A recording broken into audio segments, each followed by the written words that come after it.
Halo, halo, witam wszystkich bardzo serdecznie, a dzisiaj troszeczkę inny odcinek, bo dzisiaj zajmiemy się nie tyle grą, co osobą, które nagrywały filmy związane z Rise of Kingdoms, czyli zrobimy sobie coś w stylu przegląd wymarłych YouTuberów, osoby, które kiedyś nagrywały właśnie tutaj na Rise of Kingdoms. Witam, z tej strony Snow. No i tak jak już powiedziałem, dzisiaj przeglądniemy sobie tych YouTuberów, którzy kiedyś tworzyli właśnie w związku z grą Rise of Kingdoms. Ja ich podzielę tak mniej więcej, jak ich poznałem według chronologii. Będę trochę o nich opowiadał i od razu mówię, będę opowiadał ze swojej perspektywy. Ja tych osób nie znam, to nie jest tak, że oglądałem wszystkie ich filmy albo byłem jakimś, nie wiem, wielkim fanem. Od czasu do czasu oglądałem ogólnie filmiki związane z Rise of Kingdoms, nie cały czas, więc będę mówił pewne rzeczy, czy one będą do końca prawdą, to może zweryfikujcie po prostu w komentarzach. Jeśli coś jest nie tak, to ja się do tego przyznaję, to nie mówię, że wszystko, co powiedziałem, jest w 100% prawdą, ale postaram się mniej więcej tyle. Myślę, że dla mnie to przynajmniej jest prawda. Myślę, że nie ma sensu jakoś specjalnie tego wszystkiego tutaj weryfikować, a postaram się też nie płynąć w jakieś domysły i tak dalej, co tam się mogło dokładnie wydarzyć, więc jeśli czegoś nie będę wiedział, to po prostu nie będę mówił, a może właśnie dowiemy się z komentarzy. Także tyle, jeśli chodzi o mnie. No i zaczynamy już tutaj od pierwszej osoby. Pierwszy kanał, który chciałem tutaj pokazać, to będzie kanał Legend Ronnie. Z tego co pamiętam, Legend Ronnie to był pierwszy kanał YouTube'owy, który oglądałem, jeśli chodzi właśnie o Rise of Kingdoms. Taki naprawdę całkiem pozytywny gościu, łysy, w okularach. Tutaj postaram się gdzieś tak przewinąć, żebyście go zobaczyli. Czekajcie, tutaj ciężko go zobaczyć, bo nie ma go na tych miniaturkach, ale myślę, że kto zna, ten zna, to wie mniej więcej o co chodzi. Może jak usunę na trochę awatar. O, teraz go widzicie trochę tam z dołu ekranu. On już nie tworzy, no bo tak jak już powiedziałem, dzisiaj głównie patrzymy na tych, którzy już nie tworzą, ale zobaczcie, prawie 70 000 subskrybentów i z tego co przynajmniej wiem, on tworzył filmiki tylko i wyłącznie z Rise of Kingdoms. Zresztą tak jak popatrzycie tutaj na ten kanał, tak, że głównie jest właśnie związany z Rise of Kingdoms. Legend Rony nie tworzy, ostatni jego film, z tego co pamiętam, ukazał się jakiś rok temu, także od jakiegoś czasu już te filmy się u niego nie ukazują, ale wydaje mi się, że wcześniej też miał jakąś przerwę, w której już nie tworzył filmów, albo one się pojawiały coraz rzadziej. Tak czy inaczej, były też takie czasy, kiedy te filmiki pojawiały się bardzo często, były live'y i tak dalej. Na pewno jeśli chodzi o Roniego, to ja bardzo lubiłem jego sposób walki, ekspresję. On naprawdę walczył dobrze, podobały mi się te streamy właśnie jak walczył, bo tam się zawsze dużo działo. U Roniego też lubiłem coś takiego, że on często jak był na KVK, to robił sobie coś takiego, że zapraszał ludzi do walki z nim i robił po prostu duele z różnymi marszami, pokazywał różne osoby, próbowały z nim walki i to też wydaje mi się, że to było całkiem fajnie, także fajnie się go oglądało. Z nim jest też związana pewna drama, która też wydaje mi się była bardzo mocna swego czasu w Rise of Kingdoms i trochę zmieniła podejście w ogóle tutaj deweloperów, jeśli chodzi o osoby, które tworzyły content. Mianowicie kiedyś w dawnych czasach, kiedy tworzyło się właśnie na Rise of Kingdoms, to twórcy gry dawali różne bonusy. Myślę, że to do dzisiaj jest w jakiś tam sposób naturalne i w wielu grach tak się dzieje, że jeżeli ktoś jest tam właśnie youtuberem, to dostaje jakieś tam przyspieszenia, złote rzeźby, klejnoty. Oni to wszystko dostawali, żeby po prostu pokazywać tych dowódców, jak oni działają i tak dalej, żeby to mieli wszystko łatwiej dostępne. Czy to jest etyczne i czy to jest w ogóle w porządku, to no trudno, no ciężko w ogóle na to odpowiedzieć, czy to jest zgodne z prawem, to też jest kwestia ciekawa. Tak czy inaczej, samo to jeszcze nikogo jakoś tak bardzo nie dziwiło, ale była taka sytuacja, że w królestwie, gdzie był Legend Rony, wybuchła wojna domowa. I tam tak naprawdę Legend Rony przegrywał tą wojnę domową i całe to jego stronnictwo, ale właśnie przez to, że był tym content creatorem, to on drama zaczęła się wtedy, kiedy okazało się, że deweloperzy zaczęli dorzucać przyspieszeń, surowców i mnóstwa rzeczy dla właśnie tego konta Legend Rony i też z tego co wiem jego sprzymierzeńców, dostawali paczki dodatkowe po to, żeby mogli wygrać, więc Legend Rony tak trochę się żalił i wyszły też te rozmowy jego z deweloperami, gdzie on mówił na przykład: „O kurczę, jest nam tak ciężko, podrzućcie mi dodatkowych rzeczy, żebym mógł wygrać”. No i to było mega słabe, no bo możecie sobie też wyobrazić, po drugiej stronie walczyli ludzie, którzy nic nie dostawali i musieli gdzieś tam wydawać pieniądze, te surowce i tak dalej, i tak dalej. Więc była olbrzymia wtedy chryja i mówiło się, że to będzie taki hejt, że w ogóle koniec youtubera, że tam unlike'i się sypały i tak dalej. Była bardzo to było, gdzieś tam głośne, i w ogóle rozlało się praktycznie na wszystkich youtuberów, że właśnie oni te rzeczy dostają za darmo. W tej akcji Liliv zmieniło swoje podejście, zaczęło normalnie opłacać, tych youtuberów. Zaczęli normalnie im wypłacać pieniądze, za te współprace, które mieli, już nie dodawali im rzeczy jakichś takich ekstra, stricte z gry, no co wiadomo, im się też bardziej opłacało wrzucać im puste rzeczy typu złote rzeźby, niż wysyłać im prawdziwe pieniądze. No ale, tak czy inaczej to się zmieniło, ale Legend Rony to nie był jego koniec kanału. Tak szczerze, to tam parę tygodni rozeszło się po kościach, tam gdzieś migrował, zaczął nową grę i myślę, że to tak jakoś strasznie nie wpłynęło na ten jego kanał. Wydaje mi się, że później odszedł. Nie wiem tak dokładnie dlaczego, czy to jest kwestia znudzenia się. Myślę, że to całkiem możliwe, ale widzimy, że tych, subskrybentów tutaj nabił bardzo dużo. Dla mnie przez dosyć długi czas to był absolutnie topowy youtuber, jeśli chodzi o Rise of Kingdoms. To u niego sprawdzało się bardzo często, co tam w trawie piszczy w Rise of Kingdoms, nowi dowódcy i tak dalej, i tak dalej. Bardzo często właśnie sprawdzałem to na tym kanale. Kolejnym ex-Rise of Kingdoms youtuberem jest Dragofien. Tutaj też myślę, że wiele osób będzie ten kanał kojarzyć. Też z tego co wiem, głównie Rise of Kingdoms, jeśli nie tylko Rise of Kingdoms, było przedmiotem nagrywania właśnie Dragofiena. Tutaj też Wam trochę przesunę na dół, jak wyglądał. Myślę, że jeżeli kojarzycie, to wiecie dokładnie o kogo chodzi. Dragofien swój ostatni live, z tego co widziałem, przeprowadził jakieś 9 miesięcy temu, więc też już możemy powiedzieć chyba, że już nie nagrywa.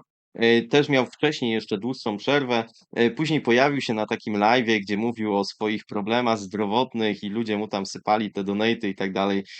Szczerze nie jestem fanem czegoś takiego, więc mi się to jakoś specjalnie nie podobało, a widzimy, że to i tak nic nie pomogło, no bo już później nie nagrywał, ale spoko, no jak ktoś tam też mu chciał pomóc, to okej. Widzimy, że ma 34 000 subskrybentów i wydaje mi się, że tutaj też zrobił te numery tylko i wyłącznie na Rise of Kingdoms, także widzimy, że to też nie jest jakiś taki byle jaki youtuber związany z tą grą.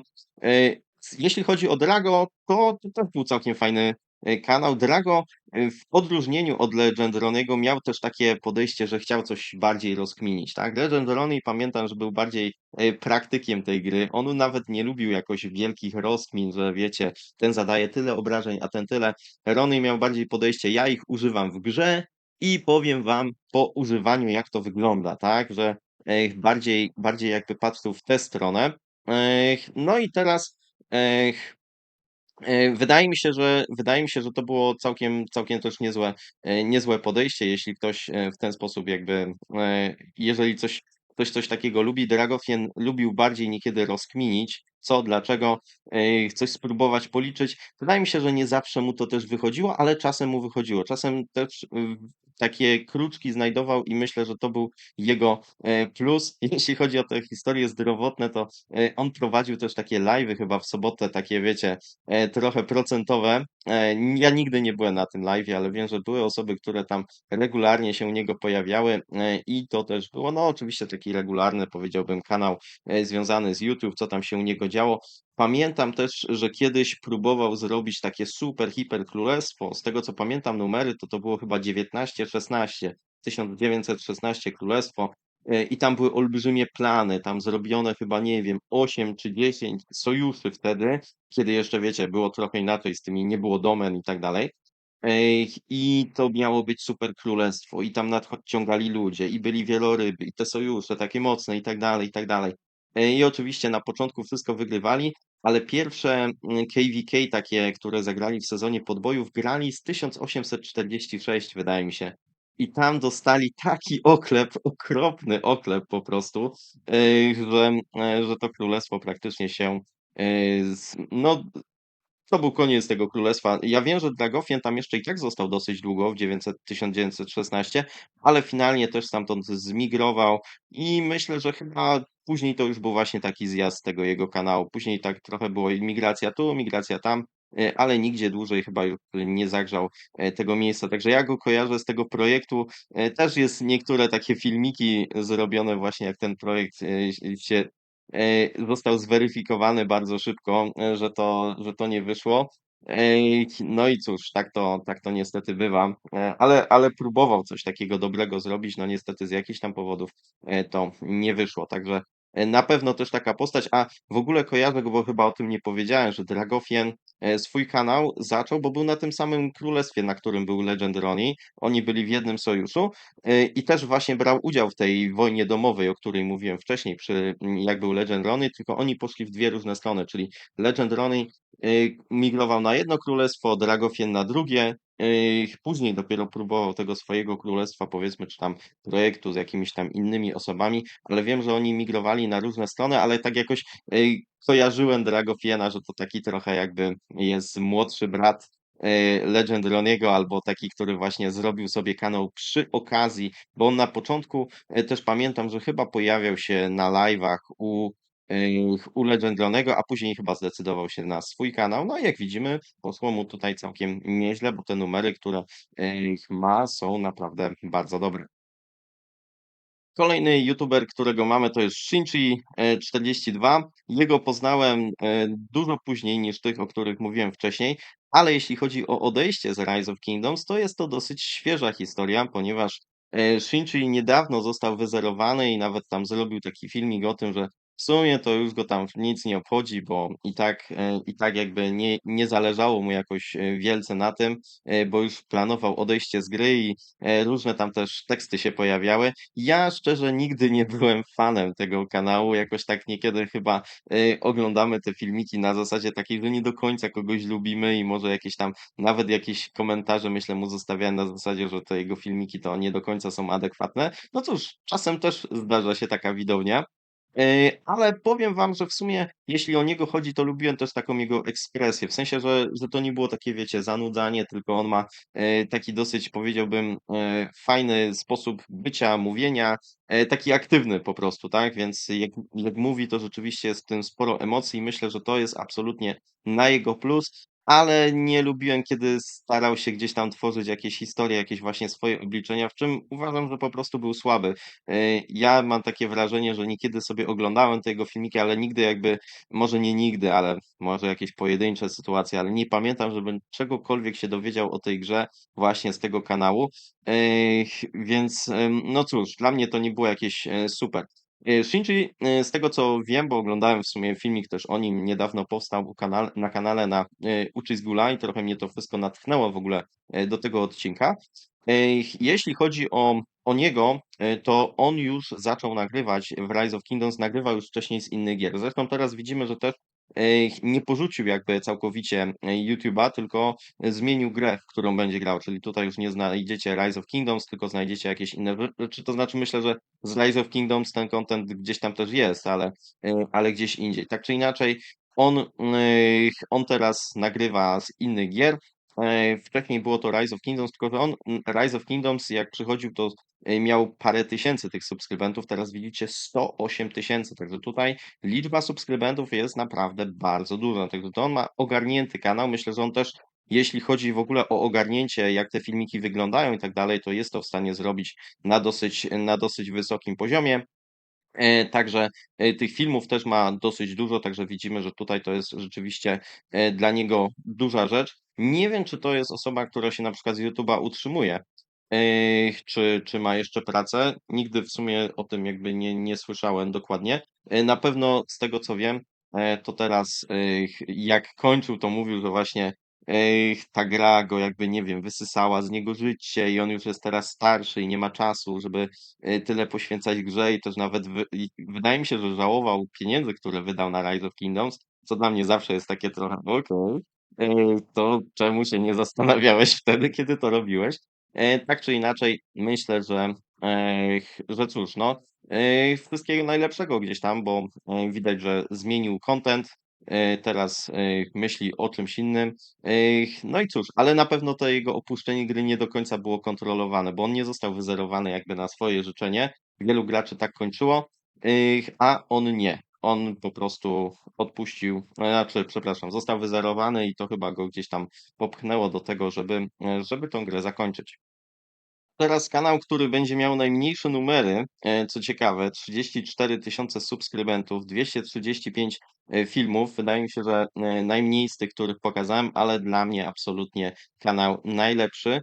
Kanał, który zdradził wiele, wiele rzeczy związanych w ogóle z Rise of Kingdoms. Na przykład to, jak działa furia, jak to się wszystko gromadzi, że są pewne blokady z tym związane. John Wick moim zdaniem tworzył naprawdę fantastyczne filmy. To jest jeden z takich kanałów, gdzie zdecydowaną większość tych filmów, które on stworzył, widziałem. Ja tam live'ów rzadko oglądałem, więc jeśli miał, myślę, że nie miał ich też tak dużo, ale jak stworzył jakiś film i się pojawiał, to ja po prostu od razu oglądałem i chciałem go zobaczyć w całości, bo tutaj naprawdę bardzo dużo dowiedziałem się o tej grze właśnie z jego kanału. To jest dla mnie najbardziej wartościowy kanał, jeśli chodzi o Rise of Kingdoms. Kto wie, czy nawet nie do dzisiaj, pomimo że ostatni film tutaj pojawił się, czekajcie, muszę zobaczyć, gdzie to było 2 lata temu, czyli już od 2 lat nie wchodzi, nie tworzy tutaj John Wick filmów w ogóle związanych z Rise of Kingdoms. On też tam próbował w innych grach tworzyć content, ale już tak bardzo mu nie wychodziło. Zresztą wydaje mi się, że też ciężko mu było, bo nie miał aż takiej wiedzy, jaką miał na temat Rise of Kingdoms. Naprawdę świetny gracz, bardzo fajny w ogóle człowiek w kontakcie, bo kiedyś miałem rozmowę, co prawda na czacie, ale jednak jakoś tam z nim porozmawiać, także bardzo taki serdeczny, zresztą to było zawsze słychać po tych jego filmikach i świetnie ogarnięty i naprawdę i też ładnie robił graficznie te swoje filmy, dużo rzeczy pokazywał, mnóstwo wiedzy, także naprawdę to był świetny kanał. Jeżeli jednego z tych youtuberów, których tutaj pokazuję, mógłbym w jakiś sposób wskrzesić, żeby znowu tworzyli na temat Rise of Kingdoms, to na pewno byłby to John Wick. Uważam, że był naprawdę świetny.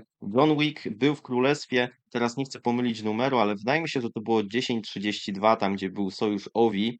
Oni byli taką trochę sensacją, wygrywali Ligę Ozyrysa. Wydaje mi się, że wygrali pierwszą Ligę Ozyrysa, a może nawet wygrali więcej niż jedną. Wydaje mi się, że to też jest całkiem możliwe i on też był jedną z tą osobą tworzących ten sukces właśnie dzięki takiej umiejętności dobrego rozkminienia, tak? Który dowódca tam dobrze. On też jakoś nie był wielkim spenderem, jeśli chodzi o tą grę, ale był naprawdę bardzo ogarnięty. I mimo, że tworzył dosyć krótko, wydaje mi się, że ten cały kanał jego miał zaledwie kilka miesięcy, nie wiem, czy miał nawet rok, ale on bardzo szybko zdobywał nowych subskrybentów. Bardzo chętnie ludzie oglądali te jego filmy i naprawdę świetnie mu szło. I szczerze, wydaje mi się, że miał gdzieś trochę dość, miał gdzieś trochę też za złe deweloperom pewne rzeczy, które mu się nie podobały bardzo w Rise of Kingdoms. Wydaje mi się, że chciał mieć trochę takie przebicie na zasadzie, że zobaczcie, ja tutaj mam dużą społeczność, może to, co ja powiem, to może byście to zmienili, próbował jakieś tam robić ankiety i tak dalej. I chyba to, że to się nie zmieniało finalnie, trochę go po prostu denerwowało. Denerwowało go na pewno też to, że wiecie, cały czas trzeba było zbierać surowce i na pewno też grał na tym najwyższym poziomie i nie do końca był fanem tego, jak to wszystko w Rise of Kingdoms działa. I wydaje mi się, że to też gdzieś tam w cudzysłowie pomogło mu opuścić grę, ale całkiem możliwe, że wiecie, tworzenie tego kanału na pewno też trwało bardzo dużo czasu, zabierało mu dużo czasu. Nie wiem, może też, nie wiem, znalazł jakąś nową pracę i tak dalej, różnie to bywa. Tak czy inaczej, naprawdę uważam, że to, co on tutaj potworzył, bo dużo miał fajnych pomysłów i nawet takie śmieszne filmiki tworzył, i dużo takich rozkminiających. Naprawdę świetnie, świetnie dla mnie się to oglądało i bardzo żałuję, że niestety, ale już Wicka z nami w roku nie ma. I ostatni kanał, o którym tutaj chciałem wspomnieć, to jest Laguna. Tutaj chciałem też taki mniejszy kanał, bo zobaczcie, ponad 4000 subskrybentów, co w ogóle ciekawe, ma mniej subskrybentów ode mnie, 96 filmów, ale też no tutaj ta różnica jest też ogromna, bo on dużo mniej filmów stworzył, ale uważam, że Laguna też zrobił dużo fajnych filmów. Ja w ogóle lubiłem go oglądać ze względu na ten jego włoski akcent, on bardzo specyficznie mówi. Bardzo też mi się podoba to, że on ma taką swoją formę robienia tych miniatur, tak, że ta miniatura to od razu widać, że to Laguna ten film stworzył, bo one są wszystkie tak jakby na jedno kopyto, ale to znaczy nie chcę mówić, że to źle, bo fajnie, że to tło jest zawsze takie samo, ale dużo tutaj widać, że też włożył w pracy, w to, żeby to wszystko fajnie wyglądało, żeby było wiadomo, o co chodzi. U niego też można było się dosyć dużo dowiedzieć, bo to była na pewno osoba z dużą wiedzą. To znaczy, ja nie wiem, czy Laguna cały czas gra, bo możliwe, że gra. On był albo jest królem na 1846, czyli to jest duże imperium. I lubiłem też jego filmiki, kiedy opowiadał o tym, jak na przykład przebiegało KVK gdzieś tam z perspektywy, jak od początku do końca. Te filmy czasem były aż za bardzo naładowane emocjonalnie, tam właśnie opowiadał o tym, kto jak. Niemalże, wiecie, czułem, że zaraz będzie płakał na tym filmie, jak tam wszystko się udało i tak dalej, ale też na pewno miał świetną wiedzę, jeśli chodzi właśnie i o parowaniu, i jakie marsze są w mecie, no bo często te osoby, które gdzieś tam są w leadershipie i wiecie, one często tam mają rekomendacje dla graczy, w jakich dowódców inwestować w tej grze, więc na pewno tutaj Laguna dużo wiedział na ten temat i mi się te kilka filmików, które właśnie stworzył, nie ma ich zbyt dużo, ale mi się je oglądało całkiem nieźle. Także tutaj też chciałem wspomnieć o Lagunie, bo myślę, że to raczej jednak był dobry kanał. Ostatni jego filmik był 9 miesięcy temu. Pamiętam, że jakiś rok temu w ogóle zaczął wrzucać z powrotem te filmy. O, i tutaj widzicie, te 9 miesięcy temu wrzucił I'm back, jestem z powrotem i tam była cała gadka, że będzie wrzucał jeden filmik tygodniowo. No jak widzicie, to się niestety nie stało. I tych filmików finalnie nie ma. No i tak to wygląda. Jestem ciekawy, jacy youtuberzy dla was byli ciekawi, którzy byli kiedyś, a teraz już ich nie ma, bo ja tutaj od razu mówię, nie ma na tym filmiku osób, które jeszcze tworzą, czyli na przykład Cheezegula i tak dalej. Nie pokazałem tutaj tego kanału ze względu na to, że Cheezegul normalnie cały czas tworzy. Może, jeśli będziecie chcieli, to dajcie znać w komentarzach, może zrobimy sobie właśnie też taki, nie wiem, ranking albo filmik związany z tymi jakby osobami, które jeszcze tworzą na temat Rise of Kingdoms. Jeszcze tutaj w sumie jedna osoba, którą nie mogę pokazać, bo już nie ma tego kanału na YouTubie. Pamiętam jeszcze KM Gamer, czyli pierwszy kanał polski na YouTubie, który pamiętam. On miał też bardzo dużą ilość subskrybentów, większą ode mnie, bo wydaje mi się, że miał ponad 7000. I też tworzył i nie powiem, trochę cały ten jego kanał, cały ten jego pomysł mnie natchnął do tego, żeby może też spróbować coś tam o tym Rise of Kingdoms tworzyć, więc pod tym względem też na pewno oglądałem, też byłem ciekawy, jak właśnie taki kanał YouTube'owy polski by wyglądał z tego Rise of Kingdoms i wiem, że też wielu osobom jednak gdzieś tam pomógł na tym początku gry, bo on tworzy właśnie filmy po polsku, i jednak pewne rzeczy tam rozkminię. Ja się też nie zawsze z nim zgadzałem, ale uważam, że ogólnie na pewno więcej pomógł osobom niż jeżeli by tam coś było nie tak. To raczej takie chyba bardziej detale czy coś w tym stylu. Dobra, nie chcę za dużo o tym mówić. No i teraz na koniec, czy teraz pora na mnie, bo może ktoś dojdzie do takiego wniosku, że ten filmik nagrywam i teraz u mnie teraz, jak wiecie, na 7.1 nie dzieje się zbyt ciekawie na Królestwie, więc zobaczymy, co tu się będzie działo. I to jest, wydaje mi się, też taki moment w ogóle, w którym łatwo jest z gry odejść. No bo wiecie, ciepło na dworze, jest co robić. Ja też na przykład taki dzień jak wczoraj, no to nie nagrywam, bo mi się po prostu nie chce. Jak jest taki ładny dzień, to wiecie, uważam, że to jest w ogóle bez sensu. Ja tutaj prawie się w grze nie pojawia, no jest długi weekend, majówka, jest wiele innych fajnych rzeczy, które można by porobić, ale to dla mnie nie oznacza, że ja chcę z tej gry odejść. Też to, co wiele osób mówi odchodząc z gry, że ta gra, wiecie, wysysała z nich życie i pieniądze i w ogóle wszystko, ja nie mam w ogóle takiego poczucia. Ja na pewno, gdybym rzeczywiście się zdecydował, że tam, nie wiem, za tydzień, jutro, za miesiąc kończę z tym kanałem, to w moim ostatnim odcinku byście raczej nie usłyszeli o tym, że odejść, bo tyle czasu straciłem na tej grze i w ogóle, i jakie to straszne i coś tam. Bo ja w ogóle nie mam takich odczuć, tak? Ja po prostu sobie robię przerwę. Kiedy mam dzień, który mam ciekawsze rzeczy do roboty, to po prostu robię te rzeczy, które są ciekawsze dla mnie i nie robię innych. Na przykład teraz, jeśli chodzi o te nasze tutaj potyczki w KVK, to miałem taki plan przez chwilę, że wiecie, że kiedy otworzą się te bramy, albo kiedy otworzy się Kingsland, to zaatakujemy tutaj tych naszych niby sojuszników, co nas zaatakowali, ale wiecie, oni sami siebie po prostu zaorali. Stracili forty i zobaczcie, cały tutaj sojusz jest nieaktywny, nawet nie budują nowego fortu, co ciekawe. Może później wybudują, a może już nigdy, może już po prostu stwierdzili, że lecą na te Home Kingdom, albo nie wiem, szykują się na Kingsland. Ja tych gości do końca nie rozumiem. Widzę, że zrobili im tu jakiś fort drop, te A39.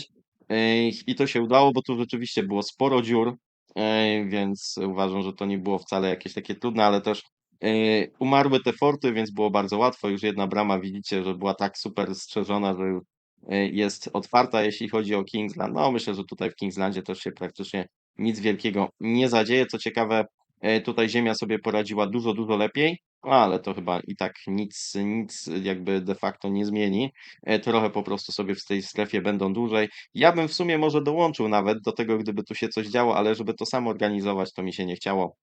Więc po prostu odpuściłem temat i tak czasem mam, że od czasu do czasu po prostu ten temat odpuszczam, no i trudno, stało się, to się stało, także ja nie mam z tym problemu, żeby sobie zrobić przerwę, ja nie mam problemu z tym, żeby w pewnych rzeczach może nie zawsze uczestniczyć i uważam, że to jest też takie w miarę zdrowe podejście, przynajmniej ono jest zdrowe dla mnie. Także czy ja się kiedyś znajdę w tym odcinku? No pewnie tak, ale mam nadzieję, że nie w najbliższym czasie. Także dajcie lajka, jeśli ten filmik Wam się podobał. Jestem bardzo ciekawy, kogo jeszcze byście na przykład wrzucili do tego filmu. Kto jeszcze jest takim youtuberem właśnie, który kiedyś tworzył o Rise of Kingdoms, a już go nie pamiętacie, bo ja pewnie też o kilku zapomniałem, tak? Osoby nawet, które gdzieś tam filmiki oglądałem, a teraz już zapomniałem w ogóle, że takie osoby były. No cóż, to wszystko z mojej strony. Dzięki wielkie i trzymajcie się do następnego razu. Cześć.